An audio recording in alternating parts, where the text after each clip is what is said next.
Hello दोस्तों, मैं हूं सुब्रत चौहान और आप देख रहे हैं फिश इन्फो चैनल। दोस्तों, आज की इस वीडियो में बात करेंगे सिल्वर कार्प यानी एशियन कार्प मछली के बारे में। हर किसान के तालाब में इस मछली को हम देखते हैं क्योंकि इस मछली का ग्रोथ बाकी सब मछली से सबसे ज़्यादा हमें देखने को मिलता है, जिसके वजह से किसान इस मछली को सबसे ज़्यादा फार्मिंग करते हैं।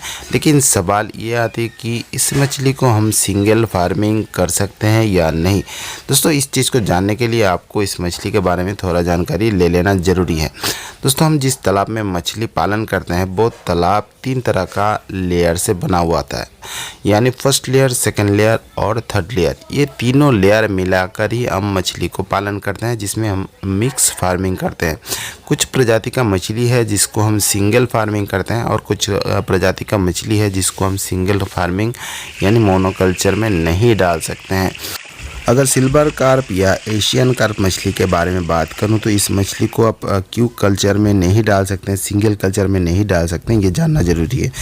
देखिए गाइस, ये जो मछली है वो टॉप लेयर का मछली है। जैसे कि हम मिक्स फार्मिंग करते हैं, 3 लेयर में 4 से 5 प्रजाति का मछली को छोड़ते हैं, उसमें से मछलियाँ अलग अलग लेयर में रहती है। और सिल्वर मछली जो है, जिसको हम एशियन कार्प के नाम से भी जानते हैं, ये मछलियाँ टॉप लेयर का मछली यानी तालाब के ऊपर की तरफ रहती है। इसके वजह से इस मछली को एक लेयर वाली मछली मानी जाती है। और दूसरी बात है इस मछली का फीडिंग। ये मछलियाँ आमतौर पे नॉर्मल जो हम मछली को फीडिंग कराते हैं उस तरह से फीड नहीं कराती है। ज़्यादातर मामलों में ये प्लांटन के ऊपर ही निर्भर रहती है। यानी हम तालाब में जो मछली को फीडिंग कराते हैं, सब मछली को जो फीडिंग कराते हैं वो फीड ये मछलियाँ नहीं खाती है। ये थोड़ा बहुत फीड जो है लिक्विड टाइप का फिल्टर करके खाती है और तालाब के ऊपर लेयर में ही रहती है। अदर लेयर में जाकर ये मछलियाँ कभी भी फीडिंग नहीं करती, जिसकी वजह से एक लेयर में इस मछली को फार्मिंग करने से तालाब का जो लेयर बाकी लेयर है उस लेयर जो है वो खाली रह जाता है, जिसके वजह से तालाब को मेंटेन करने वाला अदर लेयर का मछली ना होने की वजह से एक लेयर में एक ही मछली होने की वजह से इस मछली का ग्रोथ जो है बिल्कुल ही रुक जाता है, जिसकी वजह से आप इस मछली को सिंगल फार्मिंग नहीं कर सकते हैं। इसके अलावा भी आप इस मछली को फार्मिंग करेंगे तो इसके लिए फाइटोप्लैंक्टन बनाना बहुत ज़्यादा ज़रूरी हो जाएगा। और वो फाइटोप्लैंक्टन बनाने के लिए आपको अलग से फीडिंग कराना होगा, जिसमें पानी में फीड घुलेगा और उसमें से फाइटोप्लैंक्टन तैयार होगा। वही प्लांटन को ये मछलियाँ खाएगी। आप अगर ऐसा करते भी हैं तो भी दिक्कत है। अगर आप फाइटोप्लैंक्टन तैयार कर लेते हैं, पानी में ज़्यादा फीडिंग कराते हैं तो इसमें से एमोनिया बनेगा, जिसमें से गैस होगा, सुबह को मछलियाँ जागेगी और मर जाएगी। तो ये चीज़ को करने से भी आपको नुकसान हो सकता है। इसी रीजन के वजह से आप इस मछली को सिंगल फार्मिंग भी नहीं कर सकते हैं।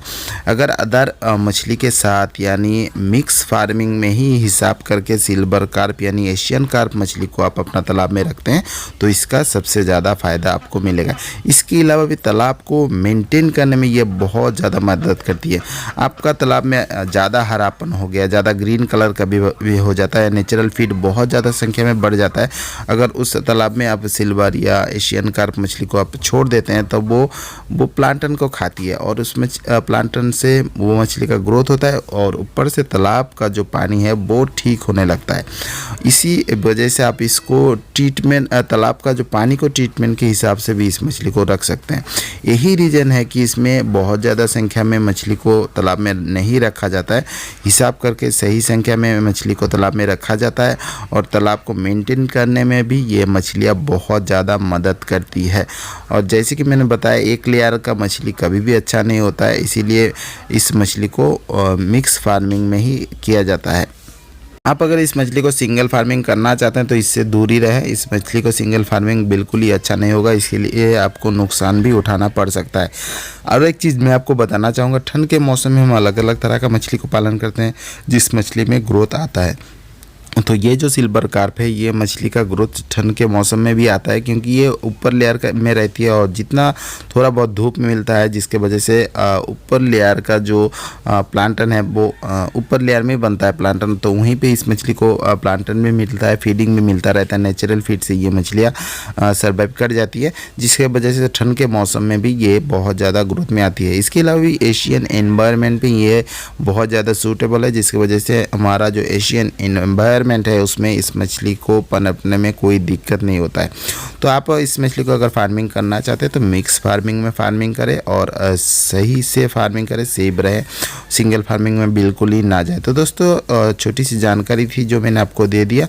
आपको अगर इस तरह का जानकारी पाना चाहते हैं, लेना चाहते हैं तो मेरे चैनल को सब्सक्राइब करके रख सकते हैं और ज़्यादा से ज़्यादा वीडियो को शेयर ज़रूर करें और कमेंट में ज़रूर बताएं आपको ये वीडियो कैसा लगा। तो दोस्तों छोटी सी जानकारी थी जो मैंने आपको दे दिया। आज की वीडियो इतना ही, मिलते हैं नेक्स्ट वीडियो में नया टॉपिक के साथ। तब तक के लिए मैं सुब्रत चौहान आपसे विदा लेता हूँ।